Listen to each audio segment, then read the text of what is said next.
بسم اللہ الرحمن الرحیم۔ السلام علیکم عزیز طالبات۔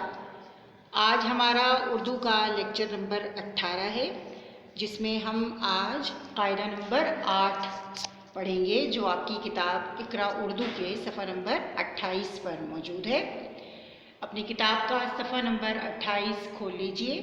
ٹھیک ہے طالبات، آج جو قاعدہ ہم پڑھنے والے ہیں وہ ہے گول شکل اختیار کرنے والے حروف، یعنی وہ حروف جو گول شکل اختیار کر لیتے ہیں۔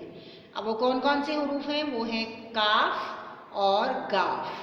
یہ دیکھیے، ان کی آدھی دو اشکال تھیں۔ ایک آدھی شکل جو ہے وہ یہ ہے جو ہم نے پڑھی تھی، ٹھیک ہے، اور ایک ان کی آدھی شکل یوں ہے جس میں یہ گول شکل اختیار کر لیتے ہیں۔ تو آج ہم ان کے بارے میں پڑھیں گے کہ یہ کب جو ہے وہ اس شکل میں جو ہے وہ الفاظ میں استعمال ہوتے ہیں اور کب جو ہے یہ اس شکل میں الفاظ میں استعمال ہوتے ہیں۔ ٹھیک ہے، تو آپ اپنی کتابوں کو بغور دیکھیے، وہاں پر اگر آپ کو نظر آ رہا ہوگا تو لکھا ہوا ہوگا۔ ٹھیک ہے، آئیے دیکھتے ہیں۔ کاف اور گاف تمام حروف کے ساتھ مل کر اپنی ابتدائی شکل اختیار کرتے ہیں۔ یعنی کون سی شکل اختیار کرتے ہیں؟ یہ والی، یعنی جتنے بھی حروف ہیں ان کے ساتھ مل کر جو ہے ان کی ابتدائی شکل جو ہے وہ آتی ہے۔ اور وہ کون سی ابتدائی شکل ہے؟ دیکھیے، کر، کب، گیند، گرہن، ان سب میں ان کی کیا ہے؟ ان کی یہ والی شکل جو ہے یہ استعمال ہوئی ہے۔ ٹھیک ہے میرا بیٹا، لیکن سوال یہ پیدا ہوتا ہے کہ اب یہ والی شکل جو ہے یہ کب استعمال ہوتی ہے؟ تو اس کے لیے آپ دیکھیے اپنی کتاب میں، وہ کہتے ہیں تاہم الف اور لام کے ساتھ ملنے پر یہ اپنی شکل بدل کر گول شکل اختیار کر لیتے ہیں۔ یعنی کون سے ایسے دو حروف ہیں جن کے ساتھ ان کی شکل بدل جاتی ہے؟ وہ ہیں الف اور لام۔ جیسا کہ آپ اپنی مثالوں میں دیکھیے، یہ دیکھیے کاف کو جب الف کے ساتھ ملایا گیا ہے، یہ آپ نے آدھی شکل اس کی دیکھی، یہ تھی، ٹھیک ہے، اور جب اس کے ساتھ الف کو ملایا گیا تو اس کی شکل کچھ اس طرح کی ہو گئی، کالا۔ پھر دیکھیے یہاں پر گاف بھی الف کے ساتھ ملا ہوا ہے۔ اسی طرح یہ دیکھیے لام کے ساتھ جب یہ ملا، گلاب۔ اسی طرح کلی، پھر گلیاں اور کلیاں۔ تو ہم نے کیا سیکھا؟ ہم نے یہ سیکھا کہ کاف اور گاف کی دو آدھی اشکال ہیں، جن میں سے ایک آدھی شکل جو یہ والی ہے یہ تمام حروف کے ساتھ جو ہے وہ استعمال ہوتی ہے۔ یعنی جب بھی ہم کسی لفظ میں کاف اور گاف کا استعمال کرتے ہیں تو ہم ان کی اس آدھی شکل کا استعمال کرتے ہیں، سوائے کس کے؟ سوائے الف اور لام کے۔ یعنی الف اور لام کے ساتھ جب یہ آتے ہیں تو ان کی شکل جو ہے یعنی یہ اس آدھی شکل میں وہاں پر استعمال ہوتے ہیں۔ ٹھیک ہے میرا بیٹا، تو امید ہے کہ آپ کو یہ قاعدہ بھی سمجھ میں آ گیا ہوگا۔ آئیے اب آپ کی عملی کتاب کے صفحہ نمبر 23 پہ چلتے ہیں، جہاں پر آپ جو ہے اس کا کام دیکھیں گے۔ ٹھیک ہے، یہ دیکھیے صفحہ نمبر 23 پر قاعدہ نمبر 8 کے مطابق آپ کو حروف جوڑ کر لفظ بنانے ہیں۔ بالکل اسی طرح کا کام ہے جو آپ پچھلے صفحات پر کرتی آئی ہیں۔ سب سے پہلے دیکھیے کاف لام میم ہے، کیا بنا؟ کلمہ۔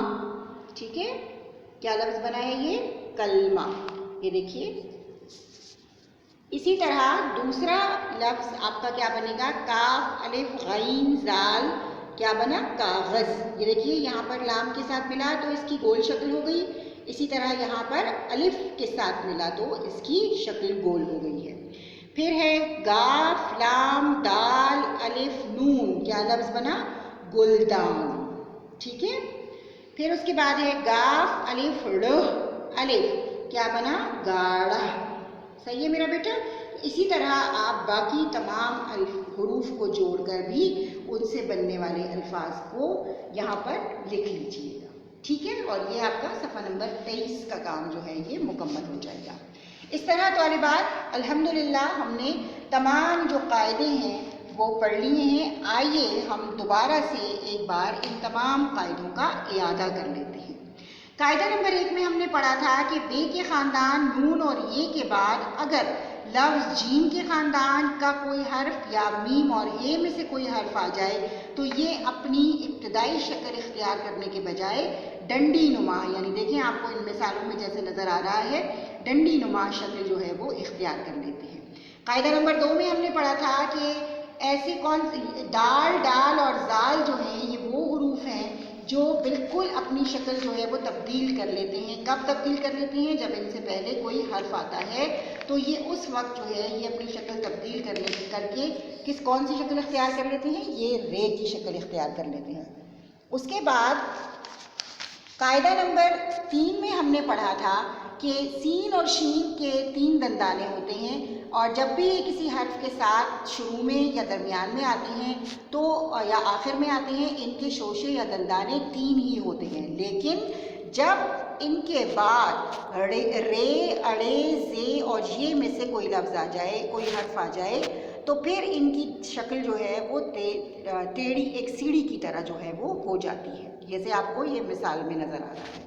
اس کے بعد قاعدہ نمبر 4 تھا صاد اور ضاد جو ہے وہ دائرے والے حروف ہیں اور ہمیشہ دائرے کے ساتھ ہی ہوتے ہیں، ان کی آگے شکل بھی ویسی ہی ہے، لیکن کیا ہوتا ہے کہ جب ان کا دائرہ لفظ کے شروع یا درمیان میں آنے کی صورت میں، یعنی جب کسی لفظ کے شروع میں آتا ہے یا درمیان میں آتا ہے تو اس صورت میں کیا ہوتا ہے، اس سے پہلے اس کے بعد ایک شوشہ بنا دیا جاتا ہے تاکہ یہ فے اور قاف جیسے نہ لگے، ٹھیک ہے نا، یعنی صاد کے بعد اور صاد کے بعد جو ہے وہ جیسے آپ کو ان مثالوں میں نظر آ رہا ہے ایک چھوٹا سا دندانہ جو ہے وہ بنا دیا جاتا ہے، ٹھیک ہے۔ اور پھر اس کے بعد کیا ہوتا ہے، لیکن اگر ان کے بعد رے کے خاندان یعنی رے، اڑے، زے اور یہ کے کوئی آ جائے تو پھر ان کے بعد جو ہے وہ دندانہ نہیں بنایا جاتا، ٹھیک ہے میرے بچوں۔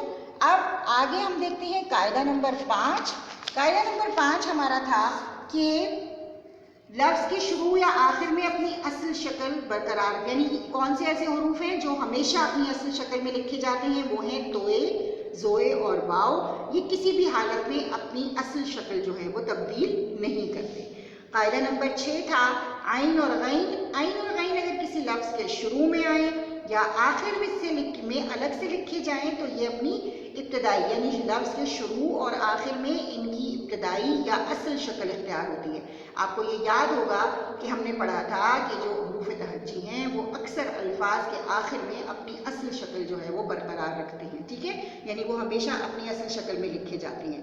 تو یہاں عین غین کے بارے میں بھی یہی بات ہے کہ وہ اصل شکل میں لکھے جاتے ہیں، ٹھیک ہے، لیکن اگر یہ حروف لفظ کے درمیان میں یا آخر میں کسی لفظ کے ساتھ مل کر آ جائیں، اصل شکل میں لکھا گیا، دیکھیے اگر آپ کو یہاں مثال میں غین نظر آ رہا ہو تو یہ الگ سے ہے، یعنی کسی دوسرے حرف کے ساتھ ملا ہوا نہیں ہے، لیکن اگر کسی حرف کے ساتھ مل کر آخر میں آئے گا تو پھر وہ اپنی شکل جو ہے وہ تبدیل کر لے گا، جیسے کہ آپ کو ان مثالوں میں نظر آ رہا ہے۔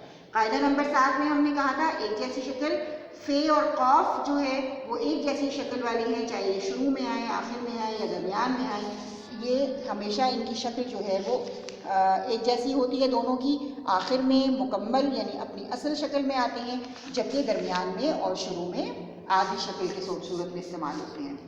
اور قاعدہ نمبر 8 ہم نے آج پڑھا، جس میں ہم نے یہ پڑھا کہ گول شکل اختیار کرنے والے کون کون سے حروف ہیں، وہ ہیں کاف اور گاف۔ اب کاف اور گاف جو ہے جب آخر میں تمام حروف کے ساتھ مل کر ان کی جو ہے وہ شکل میں نے آپ کو بتا دی کہ کون سی والی شکل استعمال کرتے ہیں، یہ والی شکل استعمال ہوتی ہے جب ہم کسی لفظ کے شروع میں یا جو ہے وہ درمیان میں یا اس میں لگاتے ہیں، آخر میں تو یہ مکمل شکل میں آتے ہیں، شروع میں اور درمیان میں ان کی یہ والی شکل اختیار ہوتی ہے، سوائے کس کے، سوائے الف کے اور لام کے، جب یہ الف اور لام کے ساتھ آئیں گے تو ان کی شکل جو ہے وہ گول ہو جائے گی۔